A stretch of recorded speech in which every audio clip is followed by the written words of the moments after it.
অবস্থা সবার। আজকে আমি এক টিকটকারের বিবাহ দেখাবো যে কিনা মেয়ে দেখা থেকে শুরু করে বাসর ঘর পর্যন্ত টিকটক করেছে। আমার বিবাহের প্রথম কার্ড বউকে দিলাম, এই না হলো টিকটকার, তা না হলে মানুষ টিকটকার বলবো কিভাবে? আচ্ছা ভাই, আপনি আপনার বিবাহের কার্ড আপনি আপনার বউকে প্রথম দিয়েছেন, আপনার বউয়ের ফেসটা একটু দেখাবেন না?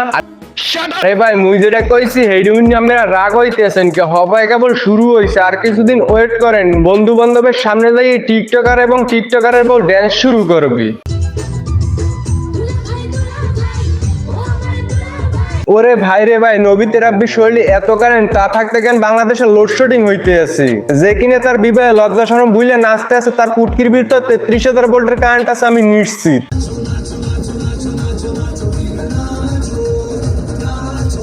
টিকটকারের ড্যান্সটা একটু দেখেন না, বিয়ের প্যান্ডেল মনে করে সে একলাই ফাটাই ফেলাইবে। আলির সাথে নাচতে আছে, এক্স এর সাথে নাচতে আছে, পাড়ার ভাবির সাথে নাচতে আছে। ভাই আপনার বউরে বাত রাখলেন কেন? তারও গেটটিতে ধরে নাচাইতেন। কবিতা রাব্বি তার সামান্য বিয়ে নিয়ে তার টিকটক আইডিতে এতগুলো ভিডিও ছাড়ছে, না জানি তার রিস্ক কমে গেলে তার বউকে নিয়ে কি করে। ভাই এইসব পেশাল টেশাল বাদ দিয়ে আমার জীবনে আমার একটা আসল ঘটনা কই। কেননা সবাই এখন কাপল ব্লগ ভিডিও বানাইয়ে তার বউকে শখ করে তার বউয়ের এইটা ওইটা দেখাইয়ে সে ভাইরাল হইতেছে। তো আমার ঘটনাটা যদি কই তাহলে আপনাদের মনে করেন যে কোনো সমস্যা হইবে না। ভাই মুই সোশ্যাল মিডিয়ায় অনেকগুলো ভিডিও ছাড়ছি, কিন্তু কোনো সময় আমি ভাইরাল হইতে পারি না। মুইও চাইছিলাম ভাইরাল হওয়ার জন্য, সেই জন্য মনে মনে প্ল্যান করছিলাম যে কাপল ব্লগ ভিডিও বানাবো। এরপর তাই কইছিলাম যে আব্বার দ্বারা আব্বা মোর একটা বিয়ে হরাই দাও। হে আবার মোর ওইটা কয় কি, হালার ফালা ইনকাম করো না, কামাই নাই কিছু না, খাও বাপের হোটেলে ঘুমাও মার হোটেলে, তুই এবার তাও দিয়া তাহলে কেমন না লাগে কন দি? আব্বা কি জানে? আব্বার মুই এত করে বুঝাইলাম যে আব্বা আমি একটা বিয়ে হরাই দেন, আমি লাখ লাখ টাকা ইনকাম করবো, কোটি টাকা ইনকাম করবো, এরকম কাপড় ব্লগ ভিডিও বানাইয়া। এরপর হঠাৎ কি জানেন, মোর জোতার দিয়ে ভিড়াইছে মোর বাপে। কন এগুলো কি ভালো হয়েছে? যদি মোর বাপে একটা মোর বিয়ে হরাই দিতে তাহলে আজকে মুই কাপড় ব্লগ ভিডিও বানাইতাম, লাখ লাখ কোটি টাকা ইনকাম করতাম। এখন মোর বউরে মোরে মোর চোদ্দ গোষ্ঠীর এই কমেন্ট বক্সে পাবলিকেরা উদ্ধার করতে সব কিছু বেঁচতে গেছে। যদি মোর আইডি রিস্ক কমে যেতে তাহলে মোর বউরে নিয়ে মোর বন্ধু বান্ধবের সামনে বইয়ে নাচাই।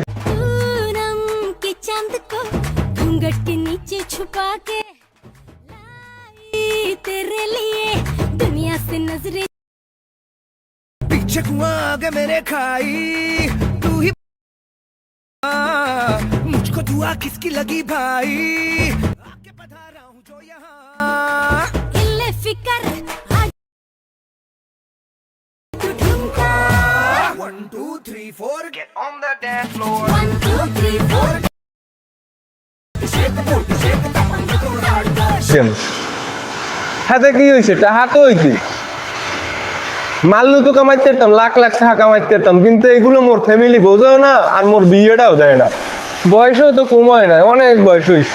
এখন বর্তমানে কাপড় ব্লগারদের যেই পরিমাণে ইনকাম, ওই পরিমাণে ইনকাম মনে করে বাংলাদেশে একটা মুভি দিয়েও হয় না। দেখেন না একবার কাপড় ব্লগার রাহাত তার বউকে নিয়ে তার বন্ধু বান্ধবের সামনে নাচাইতে আছে, সেই নাচ আবার ভিডিও করে টিকটকে আপলোড করছে, তাহলে কয় দিক দিয়ে তার ইনকাম হয়েছে? আর ভিডিওর পিছনে যেইগুলো চলে ওইগুলো তো ভাইজান বললামই না, গতিতে ইনকাম হইতো। সো গাইস, ভিডিওটা জাস্ট এতটুকুই। ভিডিওটি আপনাদের কাছে কেমন লেগেছে তা কমেন্ট করে জানাবেন। ভিডিওটা যদি সত্যি আপনাদের কাছে ভালো লেগে থাকে তবে একটি লাইক করুন, আর এই চ্যানেল নতুন হয়ে থাকলে প্রথম হয়ে থাকলে সাবস্ক্রাইব করে অল নোটিফিকেশন আইকনটি বাজিয়ে দিন। ফেসবুক পেজ হয়ে থাকলে ফলো করে রাখুন। Thanks for watching this video. আবার কোনো নতুন ভিডিওতে আপনাদের সাথে হাজির হব।